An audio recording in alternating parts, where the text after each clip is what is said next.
This is Dr. Terry Webb, Assistant Dean of Counseling and Psychological Services of the Metropolitan Campus of Cuyahoga Community College. Today I want to talk to you about a civil rights activist named Stokely Carmichael.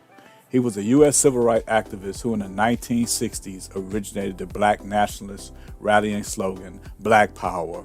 Born in Trinidad, he immigrated to New York in 1952. While attending Howard University, he joined the Student Nonviolent Coordinating Committee and was jailed for his work with Freedom Riders. He moved away from MLK Jr.'s nonviolence approach to self-defense. Did you know Stokely Carmichael was only 19 when he participated in the 1961 Freedom Rides? He became the youngest person in prison for his participation after he was arrested while attempting to integrate a whites-only cafeteria in Jackson, Mississippi.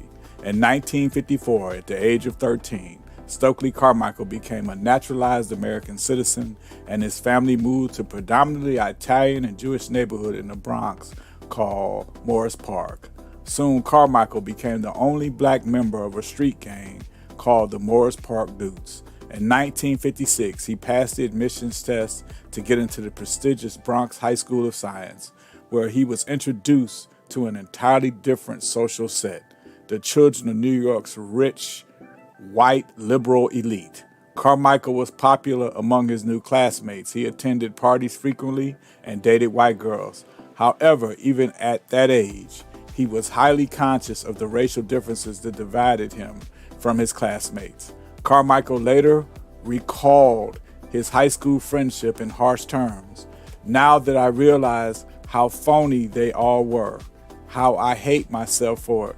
Being liberal was an intellectual game with these cats. They were still white and I was still black. Although he had been aware of the American civil rights movement for years, it was not until one night toward the end of high school when he saw footage of a sit-in on television that Carmichael felt compelled to join the struggle.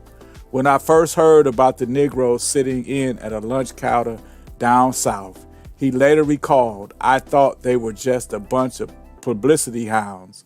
But one night when I saw these young kids on TV getting back up on the lunch counter stools after being knocked off them, sugar in their eyes, ketchup in their hair, well, something happened to me.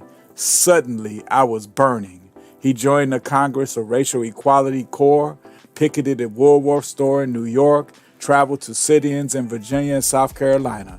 A stellar student, Carmichael received scholarship offers to a variety of prestigious predominantly white universities after graduating high school in 1960. He chose instead to attend historically black Howard University in Washington, D.C.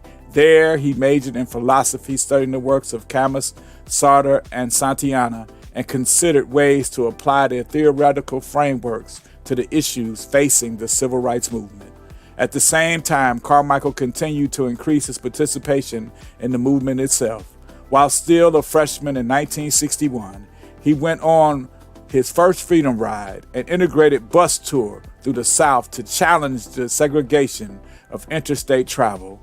During that trip, he was arrested in Jackson, Mississippi for entering the whites-only bus stop, waiting room, and jail for 49 days. Undeterred, Carmichael remained actively involved in the civil rights movement throughout his college years, participating in another Freedom Ride in Maryland, a demonstration in Georgia, and a hospital workers' strike in New York. He graduated from Howard University with honors in 1964.